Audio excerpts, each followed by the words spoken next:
I get why you're hesitating.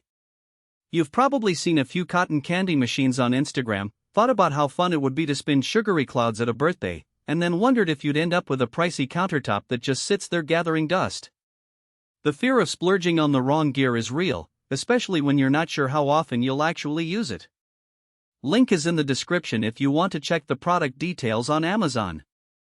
Let's break down whether this machine actually lives up to the hype or if it's just another kitchen gadget that looks good on paper.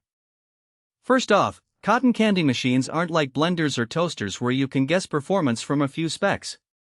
The biggest complaints you hear from people who bought a cheap model are uneven heating, sticky messes, and a motor that quits after a handful of batches.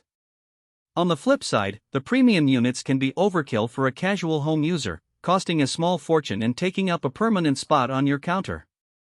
What you really need is a balance, reliable heat, enough output for a party, and a form factor that you can store when you're done.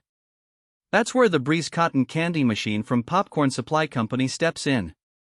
It's built around a 5-inch tubular heating element that spreads heat evenly across the sugar, which means you're less likely to get those burnt, bitter spots that ruin the flavor. The manual heat control knob puts you in charge of the melt point, so you can dial it down for delicate flavors or crank it up when you're in a rush. 2 separate switches, one for heat, one for the motor, keep the learning curve shallow. You don't have to memorize a complicated sequence to get a swirl of floss going.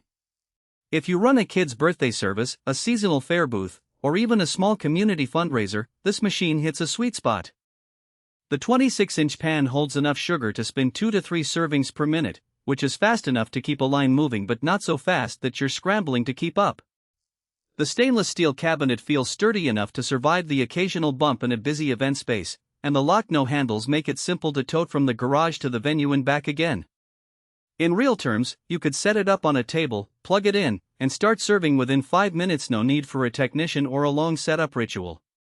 On the other hand, if you're thinking about pulling out a cotton candy machine once a year for a family reunion, you might want to reconsider. The unit size and the fact that it runs on a dedicated power source mean you'll need a decent amount of countertop or floor space, and you'll have to allocate a few minutes each time you fire it up to get the heating element up to temperature. For a kitchen that's already crammed with a coffee maker, toaster, and a blender, that extra footprint can feel like a compromise you don't need. What sets this model apart in everyday use is its consistency. Because the heating element is tubular rather than a simple coil, the sugar melts uniformly, which translates to a smoother floss and fewer burnt crystals that can clog the motor. The manual knob isn't just a gimmick, it lets you experiment with different sugar blends, regular white sugar, flavored crystals, even a hint of cocoa powder without the machine automatically overriding your preferences. The dual switch design also means you can keep the motor running while you wait for the next batch to reach the right temperature, cutting down idle time during a busy party. But there are a couple of trade-offs you should be aware of. The manual heat control requires a bit of attention. If you leave it on too high, you'll end up with caramelized sugar that sticks to the spinning head and creates a mess you'll have to scrub out later. Speaking of cleanup, the large bowl is great for output but also means a larger surface area to wipe down, and the stainless steel can show sugar residue if you don't give it a quick rinse after each use. The machine also draws a fair amount of power, so you'll want to make sure the outlet you're using can handle the load, especially if you're plugging other equipment into the same strip at an event. Looking at the numbers, the Breeze sits in a price range that's competitive for a commercial-grade unit, and it's earned a 4.3-star rating from over 3,800 reviewers. Those scores suggest that most owners find the balance of durability, output, and ease of use worth the investment. Compared with budget models that often break after a few dozen batches, you're paying for a machine that can survive the wear and tear of a small-scale business or a series of seasonal parties. If you factor in the time saved by not having to constantly troubleshoot uneven heat or motor stalls, the value proposition becomes clearer.